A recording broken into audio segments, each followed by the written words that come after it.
one of the problems is that the way we live oftentimes does not lend itself to sustainability.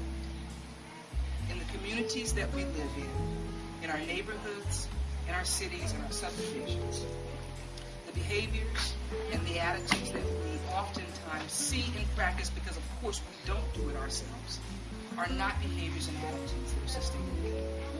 And over the years, the intentional community movement has picked up a lot of steam.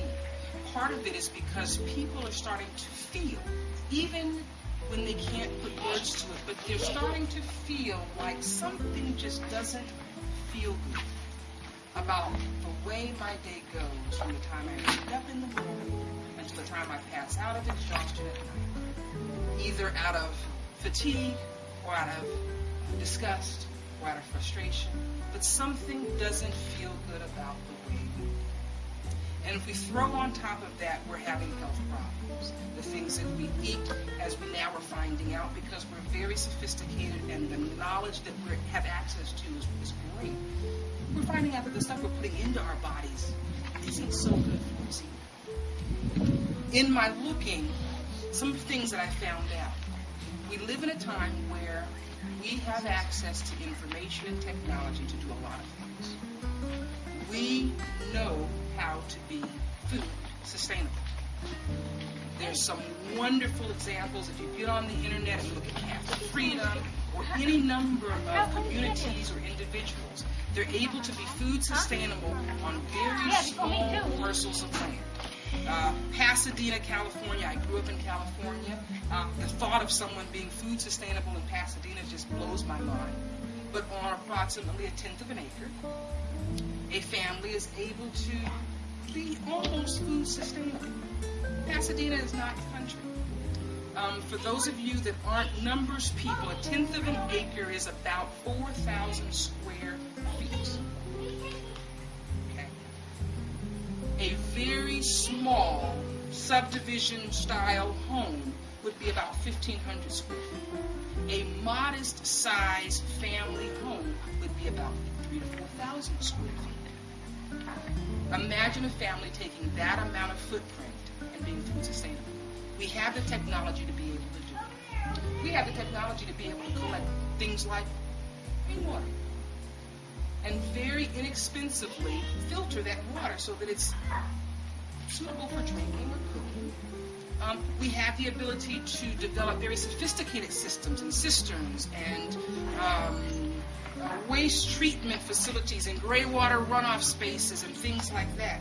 We have the ability to become water sustainable. We have the technology and the ability and the knowledge base and the resources to be able to build shelter.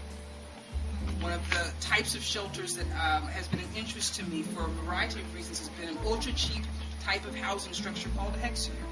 In 45 minutes and some building materials and MacGyver tape, you can put up a structure that would be sufficient in any crisis, whether it's transitional housing, camping housing, whatever the case may be, for a couple of $100. Tents, shipping containers, yurts, teepees, solar-activated houses with special technology touchpads that control it from 1,000 miles away. We have the technology to be able to top that. So what's wrong with the intentional community movement? What's wrong with the developers' dream of building wonderful places to live? And one of the things that I found out is while we spend a lot of time, a lot of energy, and a lot of resources dealing with the physical structures, very little time goes into developing sustainable behaviors and attitudes that must go hand in hand with the sustainable living.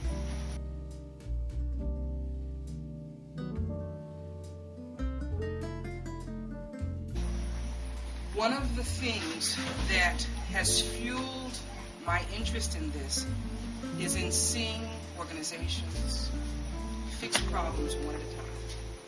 And by the time you fix one problem, the other 53 are much bigger and have almost negated the work you've done on fixing that problem. One of the things I also realize is that we're living in a very interesting time. We're living in a time where our social paradigm is shifting. The way we used to live used to be good enough. I don't know what's wrong with all of you that that's not good enough anymore. We're living in a time where our social paradigm, what we expect out of our lives, the way we expect to feel when we get up in the morning, is changing. Our expectations for the quality of our life is changing. Unfortunately, what I've also seen at the same time is that we continue to practice the same kinds of behaviors, fueled by the same kinds of attitudes, that have taken many of us who have even considered the idea of intentional community sustainable living. We continue to practice those same kinds of behaviors and continue to have the same kinds of attitudes. And in the intentional community movement, like no other, we've put those systems, wonderful systems in place. And we've taken those ideals with us in building the walls and the systems and the barrels and the containers and the gardens and the boxes. And we failed to spend the time saying, what is an important foundation for us to build this community? And that began my work of developing convertible communities and looking at the whole aspect of social tech. I won't be able to give you all of the information and all of the pointers, but I hope that after just talking with you a few minutes, I can put in your mind the significance and hopefully the importance for you personally of taking just as much care, concern, energy, effort in looking at the social tech that you're developing, whether it's here at Swanee Creek or wherever your journey may take you, that you consider the energy and effort put into the sustainable attitudes and behaviors that you bring into the community. Because all of the technology that we have will not get the end result of sustainable living if our behaviors and attitudes don't change.